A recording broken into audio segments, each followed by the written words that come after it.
here with Freeze and Crumbz after what has to feel good, a victory over TSM there for you guys, and honestly, in very clean, deliberate fashion.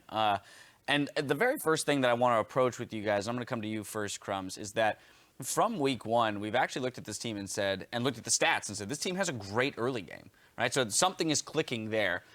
What is it, one, about the early game that you guys understand or have practiced so much that you understand it intuitively and can create these advantages where other teams struggle to do so? I think a big part of our early game actually just comes from the laners being very good laners. Like Freeze takes a lot of pride in his laning phase, and our solo lanes, be it Seraph or Ninja or Alex or RF or Flares, are really focused on their laning phase, and that gives way for a lot of early plays to happen. So maybe they get somebody low, so you have an early tower dive or really good opportunities to gank. So I think that really comes down from our early game, and then that makes my job very easy to just decide where can I help, and that gets us that early game advantage. So then looking at this game specifically, Freeze, we saw that you guys were able to get a turret advantage, and it being an inhib turret, kind of due to your guys' acceleration of the game in that lane swap.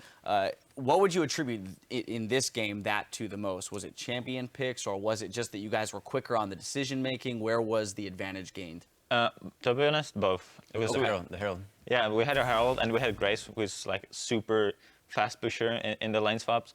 On the first lane swap, we were already faster, so we took Dragon. The second lane swap, we took Herald, and then they decided to not match us, which was their mistake, and we were talking about it. We punished the mistakes. We just decided to push trade turrets, but we have a Herald, right? So we'll push way faster, and we have a Grace on top of it. So we get one extra turret, and then we had the momentum the whole game, and they were just on the backseat, and we could have done anything, and it was just our game to win, you know? It was like they couldn't do much at that point. All right, so you set yourselves up very well in the early game. This time you did close it out with the lead that you had created.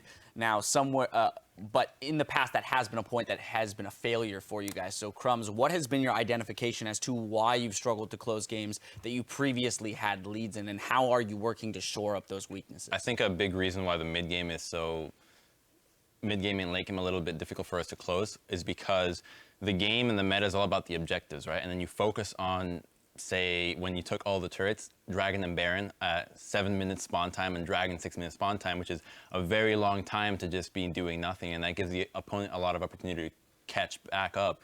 So, for example, in the Cloud9 game, we rewatched it and realized that we need to be faster with the timings in which we aggress. So, particularly when minion waves crash is a really good time where you push vision or you become aggressive, and that's something that, for example, the Rocks Tigers in Korea are really good at. That they'll often just fight around minion wave crashes more than anything, and that's almost like a 30-second interval, which gives you a lot more action, fast-paced aggression. That if the opponent isn't ready to react to that and they're on the back foot, it's going to be very difficult to come back. And just focusing on that mentality to look at past just Dragon, Baron, and other turrets makes it a lot cleaner for us. Finding more instances to fight and not on 6-minute cadences. Exactly.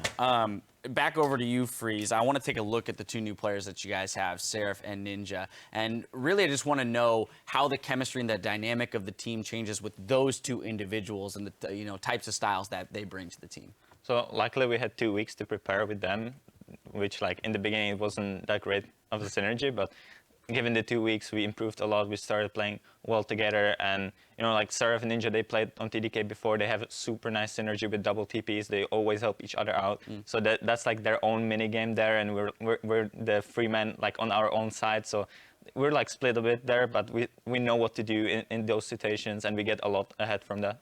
Awesome. I do have a pretty minor and mechanical question for you that is coming from a couple of the other guys. They want to know specifically about your Caitlyn trap placement in this game, because more often than not, it was placed in a somewhat like semicircular fashion as opposed to a straight line, which most guys we see walk up to a turret and they just go boom, 5 across. Is there any specific reason that you're creating a different kind of angle with your traps? Yeah, what I meant by the trap placements, I want to usually angle it towards the range of the tower. Okay. So the enemy team has to stand on the other side for us to engage. And then when they have to stand all together there, it's easy to poke by Gragas barrels, Lissandra Qs, my own Qs. So usually when he plays the traps like that, they have to be on the other side if they want to do something, if they want to engage, and that's very easy for you to punish their position. So basically, if I were to go into battle training and get those green and red circles around the turret, you would be lining the traps around those as opposed to straight across the lane. Yeah, pretty much. Love it. The last thing I want to touch on is that you guys have been vocal about the fact that you're looking towards the promotion tournament. You're aware of the fact that you're going to have to play to stay in the LCS.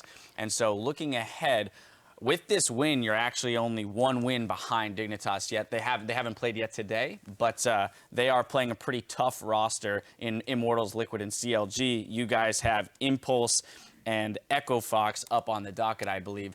So definite, possibilities for wins and forcing either a tiebreaker or just snagging that 9th place from them.